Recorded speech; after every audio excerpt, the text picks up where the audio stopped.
Welcome back to Between the Rows. I'm Itai Kanot, your host, and today I'm really honored to be joined by Secretary Karen Ross, who has led the California Department of Food and Agriculture since 2011. She grew up on a family farm in western Nebraska, and her career has spanned leadership roles in grower associations, federal service in Washington, and now more than a decade guiding California's agriculture future. In this episode, we'll explore how policy shapes farming, how power dynamics play out across agriculture, and the role of pollinators and innovation in California's future. Secretary Ross, again, thank you so much for doing this with me today. It's a pleasure. Always fun to have a little conversation about some of my favorite topics. I'm happy that this is a topic that interests you. Mm-hmm. But I think I want to start a little bit with your personal journey, maybe mm-hmm. early days, and how you got into your leadership roles over time. So you grew up on a farm. I did. I did too. How did these early experiences kind of shaped your view on agriculture? So I grew up in western Nebraska. We're less than 20 miles from the Wyoming border, so I like to say I'm from the middle of nowhere. And I honestly did not think that I would be in agriculture. It certainly wasn't what I dreamed about doing. But it was once I left the farm and realized farming is about family and community and hard work and sharing. Like my whole value system, a lot of it came from being on the land.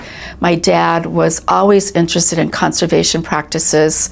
I think he was a little bit ahead of his time. He would have really enjoyed learning and being able to farm more organically, but clearly he cared deeply about the land and conservation. And I went to a lot of field days when I was growing up. Of course, there were always donuts, so I'm a sucker for donuts. Don't tell anybody because I believe in eating more fresh produce. So I just know that farming is what made me who I am. And it was when I had an opportunity to work, and I was working for an agribusiness, that got me into politics. And then I represented a United States Senator in the state on all of his ag policy issues. The nexus of policy and the deep impact it has for good, or not sometimes, is where I knew this was my place and my space. Of course, my dad was kind of like, but what do you make? What do you do? What do you harvest? It's still hard to explain to him, but once I became a lobbyist, it was even more difficult to explain that to him. But it's just this intersection of policy, the importance of it, and our policy in the United States, you know, living through, I don't know how many farm bills now, how important that nutrition title is, and for all the debates about we should separate that out, I think it's fundamentally core for a country to have agricultural and farming policy deeply connected to nutrition. And maybe we've gotten a little off track there, but that's what drives me. It's the conservation, the stewardship on the land, and being able to connect that to better health for people and building community. I don't know, long answer, but... No, it's really interesting. So essentially what led you to being a politician in ag was you roaming off from agriculture into business, and moved from there into politics, and then your roots from ag kind of sprouted. That's, I think it's very interesting. I also had a chance. It was shortly before my dad died very suddenly. I now own a part of that farm, and my brother's been farming it for the last 20 years. Wow. So it was like, okay, I filled that whole yearning. For sure. What do you guys grow on that farm? So it's dryland farming in western Nebraska. So it's wheat and feed grains. And my brother for years did cattle. My dad loved the cattle side of the business. Right. And so rotational grazing. My brother actually transitioned our farm to all completely no-till, which is really hard and expensive, especially later in your career. But I'm really proud of how he transitioned that farm, and my dad would have loved that as well. That's amazing. Can you share with us a childhood memory from the farm, something that I don't know, it's a nice memory, something that is still with you today? Well, I'm so old. How do I remember back that far?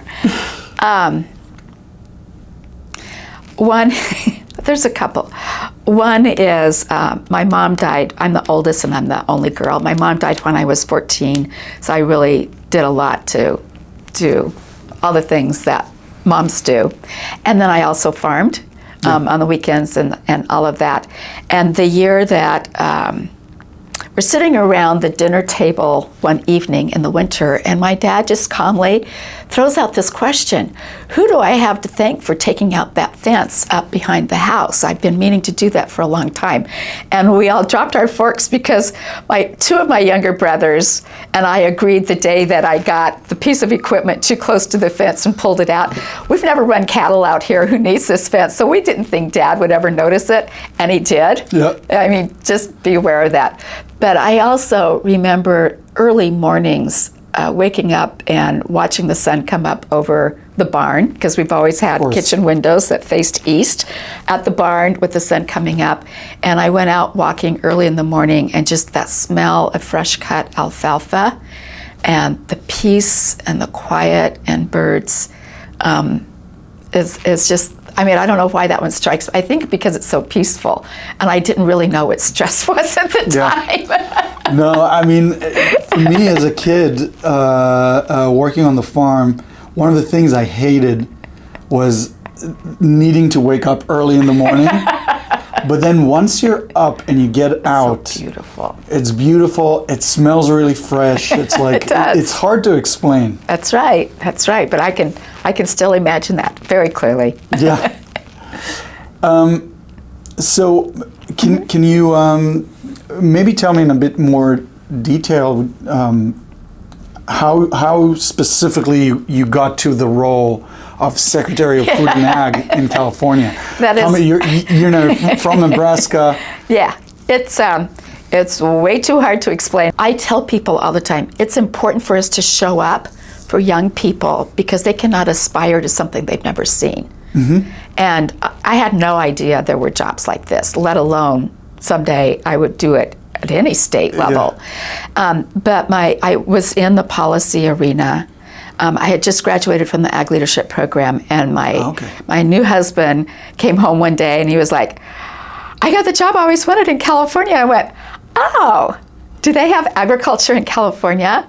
I had just taken a leave of absence from my job to help a good friend of mine run for the U.S. Senate. So I stayed there, and then I moved out here, and then I spent 7.5 months looking for a job out here. Oh, wow. And I got this great resume, but this is California. At that time, the 6th, 7th, or 8th largest economy of the world. You need California experience. But people were so open. I just did tons of networking. I did a bunch of volunteer work in the Capitol for Lieutenant Governor and the chair of the Ag Committee. And I ended up at the Agricultural Council of California. They just took a chance on me because I had for a short time represented rural electric cooperatives and public power districts, so I understood the cooperative business model. Right. And the Agricultural Council represents farmer-owned businesses, and at its core, it's cooperatives. Yeah. So that gave me the opportunity to just join an organization, learn even more about California ag, California politics, and it was the farmers and ranchers that I spent so much time with. They taught me, and they shared with me. They love to share. And it's the people of this state that just inspired me. And for some reason, this is going to sound very bizarre, I just felt like I was meant to be in California, that there was a bigger purpose for me. I just remember sitting at a distillery with my husband saying, I just feel like I was meant to be here. That sounds spooky, but I still remember that night that it's like, wow. And I'm just so lucky, but I put in a lot of hard work. Yeah, I really networked. I had an opportunity to interview along with 300 other people for the presidency of the California Wine Grape Growers, which was a great opportunity. And it's when it was there that Secretary Vilsack in his first term met with me and offered me the job as Chief of Staff, which I held for a short period of time. And then Governor Brown was elected and invited me to an interview, and then he decided I might as well be his Secretary of Ag, because Right. his best friend, Rich Rominger, said, I would be the best one. And he said, if you're good enough for Rich Rominger, you're good enough for me. Definitely doing the hard work, I think, It's hard work. It's hard work. is always the lesson. Yeah, and not just always talking to the people that you know and already know you agree with. I was on the State Board of Food and Agriculture. Governor Gray Davis appointed me, and Governor Schwarzenegger reappointed me, and that opened up a lot of new avenues. We did some terrific projects and programs at the California Wine Grape Growers. We co-created the California Code of Sustainable Wine Growing, which was, for me, was like my dad would have just loved the work that we put into that, and bringing growers and vintners together to create that. And now just the volume of wine that's certified sustainable in California. And that all came from leadership in the grower community. And it's just like, I've had so many opportunities. I can't begin to tell you how lucky I am. Of course. I think, yeah, I mean, luck is important, but it does sound like you've really put in the work, you know? So, yeah, and I love how through this, you're mentioning how your dad would have loved some of those things. So it definitely, it shows that, you know, you grew up on the farm and still carry it with you around. Exactly. So I'm sure it's a huge honor representing, you know, the fruit basket of America, right? California is huge in agriculture, but it doesn't come without challenges. True. Usually big ones. So if you don't mind, I want to move to that arena a little bit and maybe start with water. Everybody understands that, and everybody knows that we're missing some. And winters hasn't been all that great all the time. Yep. So I want to ask you how California is dealing with it. Like, what are some of the steps that are already being taken? Sure. And it is not only a challenge for California, it is the global challenge, I believe, in a changing climate for food security. I think if you look around the globe, and water scarcity or impacted waterways are just a fact that we all have to really work together on. And so here in California, when I first moved here, we were at that time in an historic drought. And at that time, everyone was saying to agriculture, you need to get out of low-value row crops and get into high-value specialty crops. And at that time when I moved here, there were over almost 2 million acres of cotton and maybe 150,000 acres of almonds. And now that's almost completely reversed. Right. Just as an indicator, because economists and politicians were telling us to move in that direction. We did that, as economists say, more crop per drop. That's where, if you're going to move the water, that's where it should go for economic returns to communities and to the state economy. Well, we've done that. Then in 2014, it was the most historic drought we've ever had, and it was a prolonged drought. And I worked very hard with Jerry Brown's team for the Sustainable Sustainable Water Management Act. SIGMA, it's about the groundwater we were borrowing from our future. And it was farmers from different communities calling and saying, my neighbor's pumping so heavily, it's impacting me. There were a lot of circumstances. This has been a very, very difficult policy change. Right. We're in our 10th year. We have another 10 years to achieve sustainable returns, with the understanding there's going to be ebbs and flows, but that it's really important we look for opportunities to recharge our groundwater when we have the storms that bring that, which winter of 22-23 really gave us that opportunity. And I think that's really snowfall up in the mountains. It was all the snowfall, but it was also the atmospheric rivers that created so much rain, and the higher temperatures that caused that snow melt to come faster. That's what our future is going to be like. And understanding how we might be able to divert those potential flood flows to save downstream communities by spreading it out on our farm fields and our orchards became a huge wake-up call for all of us to see the new kinds of infrastructure we need, in addition to Prop 1 that passed in 2014 that's making huge investments in additional storage capacity, including above-ground storage capacity. Yeah. So we calculate that we will be at least 10% less available water because of higher temperatures, changing climate over the next 20 to 30 years. Yeah. So it's not just one thing that's going to be the solution. It's going to be above ground storage, it's going to be below ground and recharge. It's capturing that stormwater, it's cleaning up some of our groundwater basins that have been contaminated. It's going to be ongoing conservation, and of course, taking a page out of your family living in Israel, being able to do more recycled water. Yeah. And all of those things together have to be implemented by all of us working together to make Yeah. those things possible. Yeah, no, absolutely. I think, and I think a lot of farmers would love to see the point in which we're going to be more self-sustained and future-proofed in terms of the water availability. When you look at farmers today, what do you see in terms of their ability to overcome the current situation? I mean, water prices are going up, and availability is not what it was. Some farmers are pulling out orchards and so on. But I'm curious to know what you're seeing and hearing. We've really this is probably on a national basis here in America as well as in California. This is probably one of the most significant downturns, with a number of factors contributing to this. We've enjoyed historical high prices and very exciting new markets overseas for a number of our products. Like many farmers, we are very good at producing in abundance, so those overseas markets are critically important.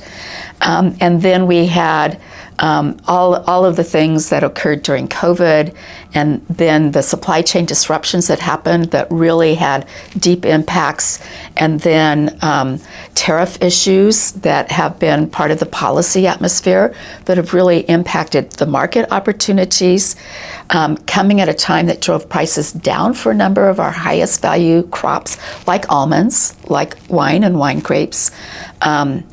And so you have this decline in the pricing of many of our crops at the same time that our production costs and the inputs have gone up. Exactly. Some of that's still related to going back to supply chain disruptions, and a lot of it goes back to energy costs. I mean, energy costs are up significantly. Lots of things that are manufactured overseas have gone up significantly. Labor costs and some of our policy changes, again, on labor have gone up significantly at a time that prices for the commodities coming down. This is not a good nexus point. Yeah. It's the opposite of what you need. And So that's a huge contributor to all of this. And policy, as well as just the economics. No, you're totally right, and you're already touching my next points, because I wanted to talk also about labor availability and cost and inputs. Yes. Everything that the growers are using becomes more expensive, and on the other hand, the prices for the produce goes down. And I guess what I want to ask is how policy can influence that and improve the situation for our growers to make sure that they keep growing really good crops out of California soil. So one of the really disheartening things going on right now are the reckoning of those lands that may be fallowed because of the lack of water. Many of them are in what we call white areas because there's not groundwater availability. They're completely dependent on surface. And that's a hard reckoning. There's no way to describe the pain of going through that. That's happening. The commodities getting themselves back into supply-demand balance is also a hard reckoning, and that's why you do see pullouts that are happening. Looking for alternative markets is critically important for a number of those commodities, and we see hope on some of that, but I cannot emphasize enough what a difference tariff and non-tariff barriers mean to the crops and the markets that we have the best opportunities for. Our crops, the fruits, the tree nuts, the dairy products. So that's got to be That's a reckoning we're going through. The continuation of a farm bill that actually addresses the current issues, but also a farm bill sets policy for 5 years at a time. Now, right now, we're about 7 years from having a farm bill. And the nutrition title of that, the research title of that, the crop insurance title of that are fundamentally important for what we do here in California. And then the new understanding, like 60% of the farms in California are less than 100 acres. And many people just think of us as big because as a state we're big. We're the most highly valued production. We do the most production. We ship to the most countries. But we're made up of many, many small farms in many, many rural communities. And so also understanding we don't just focus on export markets. We need to put more dollars into local resilient food systems, which for us is being led by our Farm to School program as a way of using procurement by large institutions, schools, on a daily basis, and keeping those dollars working in the local economy by supporting small farms. And as of today, we're reaching the school systems of about 49% of our student population, and our goal is by the end of 2026, with the grant dollars that we have, to reach 60% of our school students. And in doing that, we're teaching them, we've improved the workforce training and infrastructure so that it's good food, it tastes good, it's from local farmers, and setting lifestyle habits that could avoid the chronic disease that costs us so much in our economy today. There's a way of marrying all of this together, and it's pulling through many farmers that are doing climate smart and organic practices. So we can do both. We can ship to export markets, and we also have to have healthier, resilient local food systems. Right. Yeah, I think the ability to communicate efficiently with the younger generations can make a huge difference. There's we were talking about water and how Israel dealt with it just earlier, and I remember as a kid seeing there was a commercial on TV. It wasn't a commercial; it was more like a governmental, informative, whatever. And it's like a woman standing there and saying, "Our land is drying up," and as she's talking, her face turns into like a ground that is all cracked up. Cracked up, yeah. I on can her see face, that. and like it was very impactful. And I think every person who grew up in the same time that I did remembers very clearly this television ad, and we learned from a very young age that when you brush your teeth, you don't keep the water running. Exactly. You wet your brush, you brush. Turn it off though, Exactly. So I think that can be very effective and also create pride. Like we're all in this together, and each one of us can do something that actually makes a difference. It's that many small actions that actually make a difference. You remind me of one of my favorite stories when I first met the Vice President for Sustainability for Netafim, and we were at the round table. The Hoover Institute at Stanford was hosting this, and it was on the drought in 2014. And he was one of the last speakers, and he broke into a song that was a song he learned from a very young age, and he just sat next to me and George Schultz was on the other side. He started singing this song, and he said, every child knows how precious a drop of water is. Yeah, I know that song. You can sing it. I thought for sure that's where you were going to go. My voice is, it's a different program. We'll leave it at that. I want to obviously talk a little bit about bees as well. Let's do. Yeah. So obviously in California, a lot of the crops rely, at some capacity at least, on bees. Right. And pollination. Yep.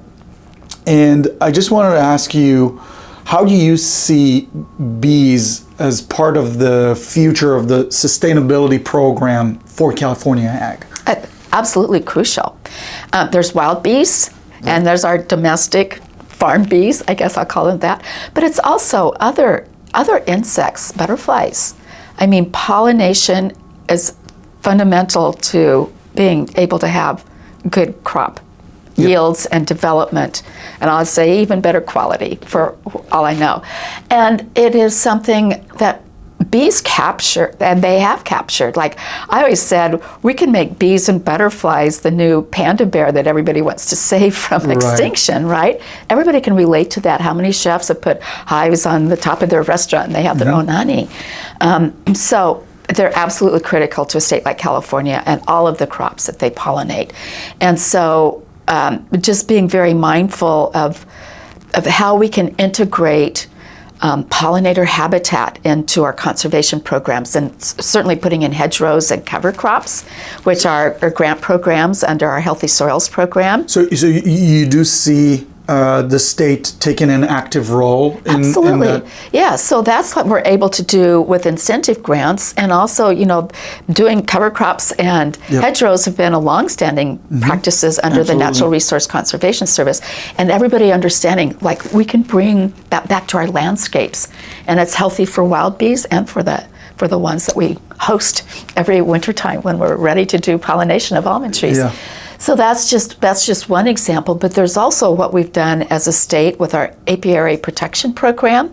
There for a while, like 10 years ago, we were bringing in so many hives at such a big volume, but many of them were coming in with sanitation issues that the varroa mite, that's still a problem today, was coming in. And so we stood up a program at our border stations to do very thorough inspections so that they could be cleaned up before they came and parked themselves, trying to keep it out of our ecosystems. And as a result, that caused a hardship because it was time. And in some of our southern border stations, temperature, we installed water stations to make sure we're being good hosts all the way. So that that beekeepers could see this was not punitive. This was for the health of their beehives, the health of our ecosystems, but we wanted to make sure we had water to make sure that they were taken care of while they were being held for those inspections. And then as a result of a big scare and the decline in bees, honey prices went up and beehives became so expensive for the almond growers. The theft problem was horrendous. So there was a law that was passed to register bee and beehives so that they could be maintained by our agricultural commissioners in each one of the counties. With the Beware. Yes, Beware, and it's a great program that also informs neighbors and the county where there are spray days going on that could impact that. That's hugely important, just being good neighbors and understanding that. So that's been a program that's been very, very successful for us, and one we want to continue to invest in. So those are just some of the examples of the ways that we as a state, in addition to all the work that we're doing under nature-based solutions for climate. It's what we're doing on being able to enhance biodiversity, and so much of our biodiversity is below ground, and it's the birds and the bees and big wildlife as well. So I always want to make sure that I put in that below ground biodiversity piece of it, but pollination we have to have it. Yeah, and do you think that pollination is adequately valued as part of the California agricultural system? Yeah, I think it is. It's kind of fun to be out on the landscape and the farmers pointing to their hedgerows with pride, because there's always a concern. As a farmer in a very dry place, why would I use water for cover crops or to put in a hedgerow? But when they start to see the life that happens within that, and then we know it's also sequestering carbon, and they're so proud, like it's almost like a contest. I've got 8 miles of hedgerow, and I'm going to make it 10. I put in 15. I love those kinds of contests, right? Yeah. These are good. These are very healthy contests. But when you're worried about prices and water and everything else, is it top of mind? It is if you're a beekeeper, because you need to have them there. But it's kind of like it's an integrated part of being a good steward of what we do have here. Yeah, actually, in some countries in Europe, and I think it's going to become more and more something that we see more and more, especially with larger growers, they require a certain level of biodiversity on your properties. So it can be, insects, birds, whatever it may be, and their hedgerows, like for example, in England, in the UK, the hedgerows became actual sanctuaries for animals and little ecosystems of their own. So they are protected now. Right. So it's very interesting to see the transition over time and people, more becoming more aware of those type of things. Yeah, and it also, that kind of nature is important for us all to have, like, local close to us. Yeah. If we divorce ourselves too much from nature, we won't take care of the earth. I agree with that. You should stay grounded. Yeah. For sure. Well rooted. So California produces over a third of the nation's vegetables, 2/3 of the fruits and nuts.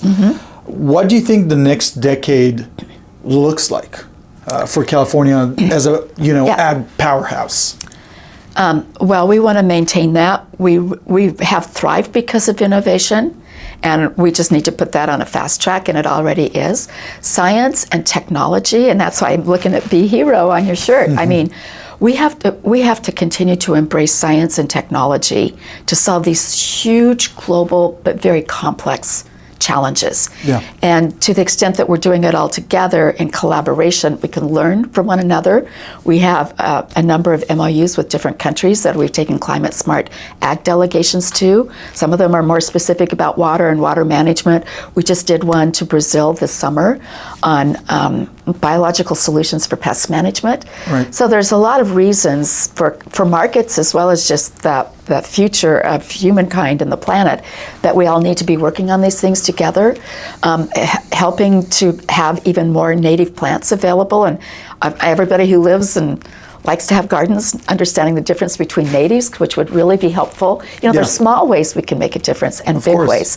But for us, it's working with our university system, and we're investing now the time working with the California State University system, their Agricultural Research Institute, which crosses all of the campuses, and the University of California Ag and Natural Resources, which works across all of the institutions within that, and community colleges on how do we advance the science, the technology, and the workforce development. This goes to the heart of labor. Our farm workers are highly skilled at what they do. It's not respected in the way that it should be, unless you walk the fields and spend time with the people who do that work so well and so artfully, and lots of extenuating weather circumstances. Well, extreme heat is going to be one of many factors to make working outdoors even more challenging. Yeah. And technology 100%. Will change the kinds of jobs that will be out there, but it's not just for the sake of displacing farm workers. They're vital to our rural communities. Their agronomic expertise, they can be the ones with an iPad like that, and they are now, like they're at the end of the field operating an autonomous weeder. 100%. I mean, this is part of what brought me to where I am today. I grew up on a farm. In beekeeping specifically, and in beekeeping, we didn't have a lot of innovation. Yeah. But I saw, because I grew up in a very agricultural area. Yeah. I saw I have a neighbor with a robotic dairy farm. Yes. The cows just go there. And isn't that the most amazing? Those cows amazing. are so well trained, and they don't get fed if they've already been there, because sometimes they try to sneak in for seconds. Right. But it's so cool. And then tractors are basically driving themselves for a while now, and so on. So to me, this was like, oh my God, this is amazing. I want to stand there with my iPad and do the same thing with bees. And this is what kind of led me into what I'm doing today. Okay, that's very cool. Yeah. And that's what I'm excited about. I think this is people always say, oh, young people aren't interested in agriculture. Well, there aren't a lot of young people that see that outdoor work, and that's all they know about it. That's why it's so important for us to work together. The state of California has just made a significant investment in the Ag Tech Network, which is being coordinated by the University of California Ag and Natural Resources.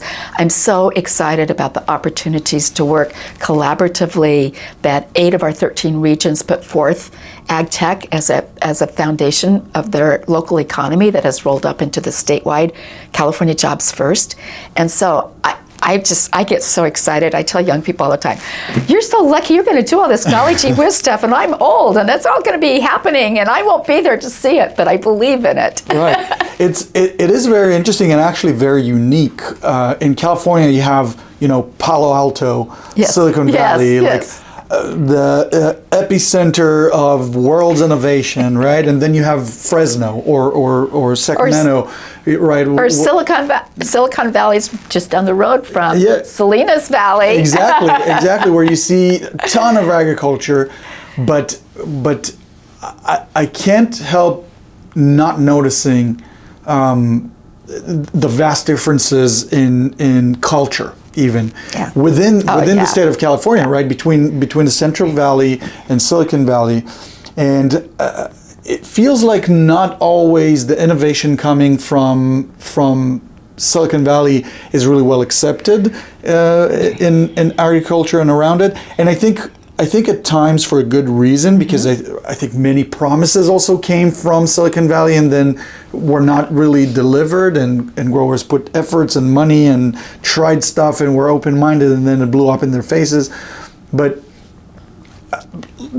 do you think that the state has a role in this to try and bridge the gaps between the two? Because I think sometimes Silicon Valley startups and tech companies don't really understand ag. That's right.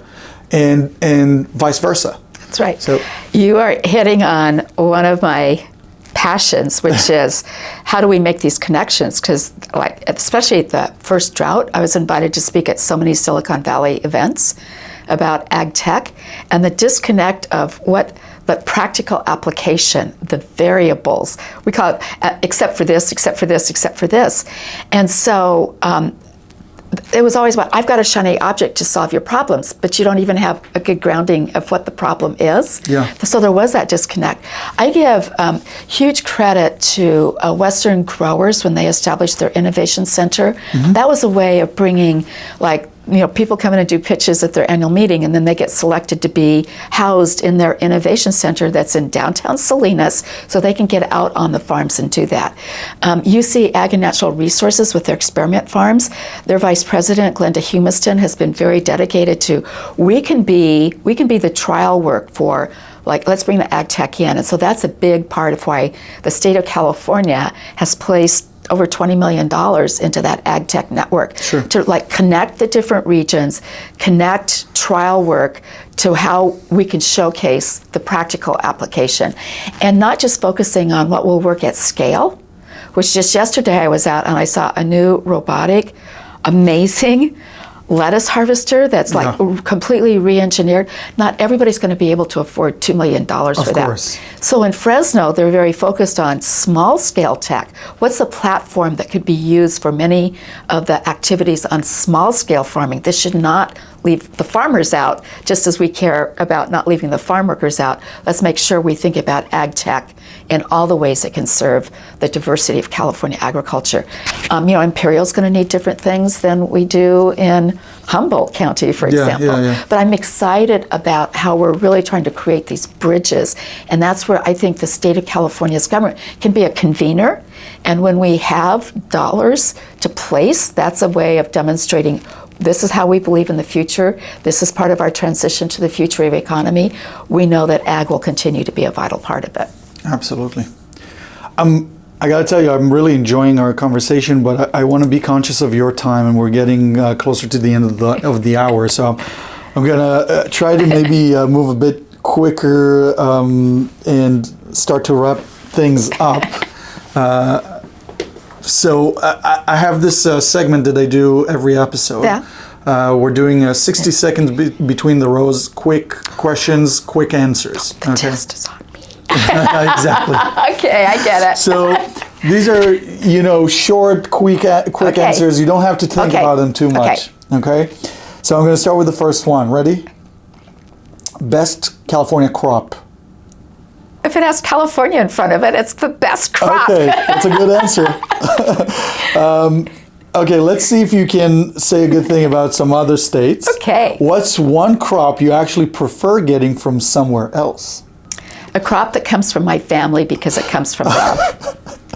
Okay, you are a politician. That's very good. You spend a lot of time advocating for healthy food. Yes. You already gave us a hint of this, but what's your guilty pleasure, something you love to eat that isn't so healthy? Okay, I've already said donuts and ice cream, but I prefer to think of ice cream as part of my dairy nutrition platform. And so ice cream and donuts, but not together. California dairy. Separately. Not even the same day. What kind of work did you enjoy more? Your time on the family farm or the job you do now?